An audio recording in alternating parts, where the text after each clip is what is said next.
भारत की धरती पर जन्मा एक ऐसा योद्धा जिसका नाम सुनकर बड़े बड़े हुक्मरानों की सल्तनतें कांपने लगती। एक ऐसा करारा योद्धा जिसकी सत्ता ने भारत से मुगलों का नामो निशान तक मिटा दिया। संपूर्ण भारत पर हिंदू हुकूमत जमाने वाले, जिन्होंने पूरे भारत में अपना भगवा लहरा दिया, ऐसे छत्रपति शिवाजी महाराज। तो दोस्तों आइए जानते हैं छत्रपति शिवाजी महाराज के इतिहास के बारे में। छत्रपति शिवाजी महाराज, जिन्होंने मुगल सल्तनत को उखाड़ कर फेंक दिया और जिनके बारे में कहा जाता था कि अगर वो कुछ वर्ष और जीवित रहते तो अंग्रेज भारत में अपना अधिकार नहीं जमा सकते थे, भारत में अपना शासन नहीं चला सकते थे, क्योंकि शिवाजी महाराज युद्ध नीति और कूटनीति में इतने माहिर थे कि उनके सामने किसी का भी टिक पाना मुश्किल होता था। तो दोस्तों वीडियो को आगे बढ़ाने से पहले अगर आप सच्चे सनातनी हैं और देश से प्रेम करते हैं तो हमारे चैनल राष्ट्र महिमा को सब्सक्राइब अवश्य कर लें। तो अब वीडियो शुरू करते हैं। छत्रपति शिवाजी महाराज का जन्म 19 फरवरी 1630 को महाराष्ट्र के शिवनेरी किले में हुआ था और ये वह वक्त था जब दिल्ली सहित आधे भारत पर आताताई मुगल शासक औरंगजेब का शासन चलता था और दक्षिण भारत पर आदिल शाह और कुतुब शाह जैसे शासकों ने अपना शासन जमा रखा था और इस वक्त तक पूरे भारत में एक भी स्वतंत्र हिंदू राज्य नहीं बचा था। देश, धर्म, गाय, हिंदू और मंदिरों को खतरे में देख मात्र 15 साल की उम्र में शिवाजी महाराज ने हिंदू साम्राज्य की प्रतिज्ञा ली और उन्होंने ये ठान लिया कि संपूर्ण भारत पर हिंदू साम्राज्य का अधिकार जमा कर रहूंगा। और इसी प्रतिज्ञा को पूरा करने के लिए शिवाजी महाराज निकल पड़े अपनी सेना बनाने के लिए। लेकिन एक मात्र 15 साल के बच्चे का साथ भला कौन देगा, और इसीलिए उन्होंने अपने दोस्तों को साथ लिया और बीजापुर की मुगल सल्तनत पर हमला कर दिया। मात्र 16 साल की उम्र में शिवाजी महाराज ने अपने दोस्तों के साथ मिलकर तोरना के किले पर अपना अधिकार जमा लिया और तोरना के किले पर अधिकार जमाने के बाद शिवाजी महाराज को एक बहुत बड़ा खजाना हाथ लगा, जिससे उन्होंने अपनी सेना बनाई और अपनी सेना को तैयार किया और अपने दोस्तों के साथ मिलकर बनाई गई सेना के द्वारा ही उन्होंने तोरना, पुरंदर, चाकन और राजगढ़ जैसे किलों पर अधिकार कर लिया। धीरे धीरे शिवाजी महाराज ने अपनी सेना का विस्तार किया और अपनी सेना के साथ मिलकर कोंकण के किले पर आक्रमण किया। मुगल इलाकों पर पहली बार कोई हिंदू राजा तलवार लेकर आया था। मराठा सेना ने मुगल सूबेदारों को मारकर कोंकण जैसे किलों पर भगवा ध्वज लहरा दिया था। 40 किले, 9 सामंत और 60,000 सैनिकों के सरदार शिवाजी महाराज ने बीजापुर की सल्तनत पर हमले कर करके उस सल्तनत को खोखला कर दिया था।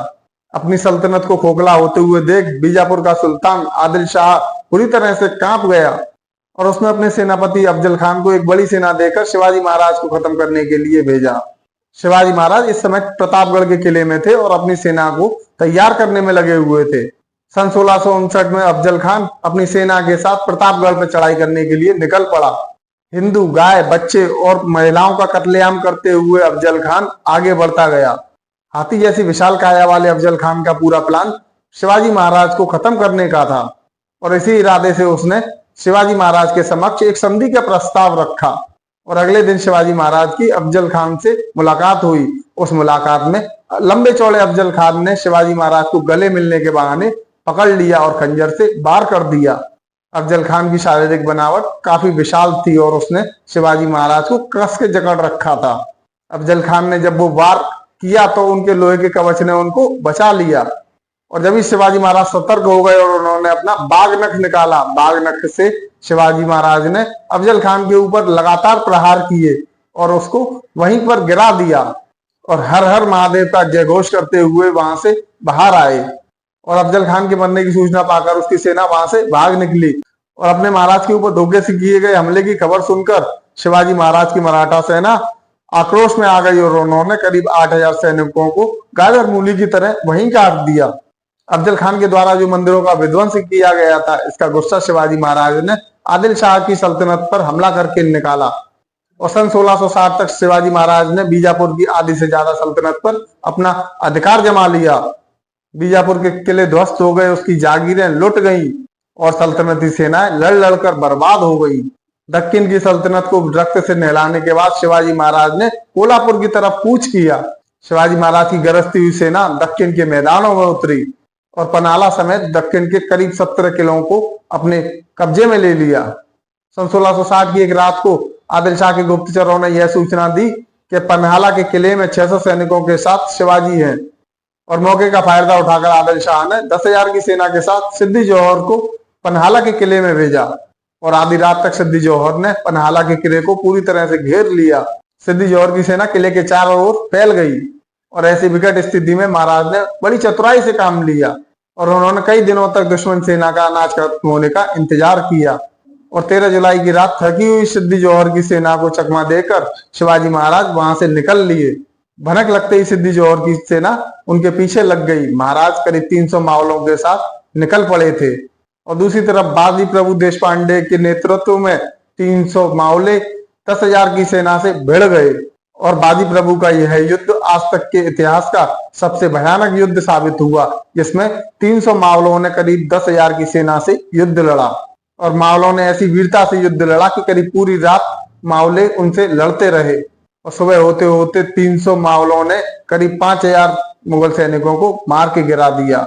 बीजापुर की सल्तनत को तहस नहस करने के बाद शिवाजी महाराज ने मुगल सेना पर हमले करना प्रारंभ कर दिया और सन 1657 में शिवाजी महाराज ने अहमदनगर के मुगल थानों पर हमले कर दिए और एक एक करके इस क्षेत्र की तमाम मुगल चौकियों को शिवाजी महाराज ने खत्म कर दिया। जजिया कर गौ हत्याओं पर विराम लगाते हुए शिवाजी महाराज अपनी सेनाओं के साथ आगे बढ़े और आगे चल के झुंडार के मुगल सैनिकों पर चढ़ाई कर दी, परंतु यह बात औरंगजेब बर्दाश्त नहीं कर पाया और उसने अपने मामा शाइस्ता खान को करीब 1.5 लाख की सैनिकों के साथ महाराष्ट्र की ओर भेज दिया और उनसे कहा कि आप जाकर शिवाजी को कैसे भी करके वहीं रोकिए। जनवरी 1660 को शाइस्ता खान भारी लाभ लश्कर के साथ पुणे पहुंचा और पुणे पहुंचकर शाइस्ता खान ने पूरे नगर को अपने कब्जे में ले लिया।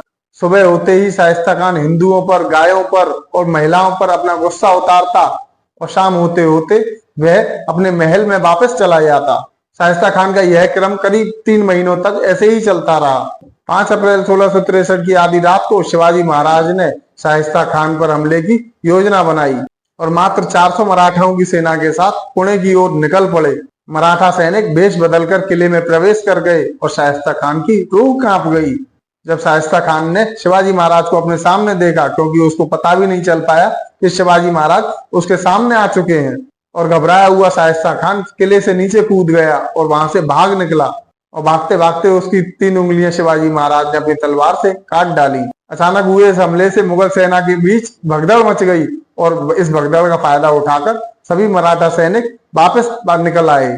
1664 में शिवाजी महाराज ने मुगलों के सबसे संपन्न शहर सूरत पर हमला बोल दिया। मराठाओं ने सूरत के पूरे मुगल व्यापार को चौपट कर दिया और मुगलों की बेशुमार दौलत को अपने कब्जे में ले लिया। और इस घटना के बाद मुगल बादशाह औरंगजेब का गुस्सा 7वें आसमान पर था। अपनी सल्तनत के अपमान का बदला लेने के लिए औरंगजेब ने आमेर के राजा जय सिंह को एक बड़ी सेना के साथ शिवाजी के खिलाफ उतारा। 1665 में करीब 1 लाख सैनिकों के साथ राजा जय सिंह ने शिवाजी को पुरंदर के किले में घेर लिया और महाराज से एक समझौता किया, जिसके अंतर्गत शिवाजी महाराज को हिंदवी स्वराज के करीब 23 किलों को मुगल साम्राज्य को वापस देने पड़े। छत्रपति शिवाजी महाराज और आमेर के राजा जय सिंह के बीच जो संधि हुई थी, उसी संधि को पुरंदर की संधि कहा जाता है। परंतु 1670 में मुगलों पर कहर बनकर टूटे शिवाजी महाराज ने किलों पर तैनात मुगल सैनिकों को मार मार कर लाशों के अंबार लगा दिए और मात्र 4 महीनों में एक एक करके उन्होंने अपने सभी किलों पर भगवा ध्वज फिर से लहरा दिया। 6 जून 1674 को वैदिक मंत्रोच्चारण के साथ शिवाजी महाराज का राज्याभिषेक हुआ और अपने राज्याभिषेक के तुरंत बाद हैदराबाद की रियासत पर उन्होंने चढ़ाई कर दी। उनकी सेनाएं दक्षिण के पर्वतों से उतरी और पोंडा, कोल्हापुर, जंजीरा के किलों को हुकूमत के नीचे ले आई। शिवाजी महाराज ने कर्नाटक से होते हुए मैसूर और तमिलनाडु तक विजय प्राप्त की। सन 1680 में हनुमान जयंती के दिन मात्र 50 वर्ष की आयु में शिवाजी महाराज ने स्वर्ग की ओर प्रस्थान किया। ऐसे वीर सपूतों से जुड़े इस वीडियो को आप लाइक अवश्य करें। तो दोस्तों, वीर शिरोमणि छत्रपति शिवाजी महाराज के बारे में आपका क्या कहना है, कमेंट करके अवश्य बताइएगा। और अगर वीडियो पसंद आई हो तो अपने दोस्तों के साथ शेयर भी कर दीजिए और हमारे चैनल राष्ट्र महिमा को सब्सक्राइब भी कर लीजिए। तो मिलते हैं फिर किसी नए वीडियो में किसी नए टॉपिक के साथ। जब तक के लिए नमस्कार।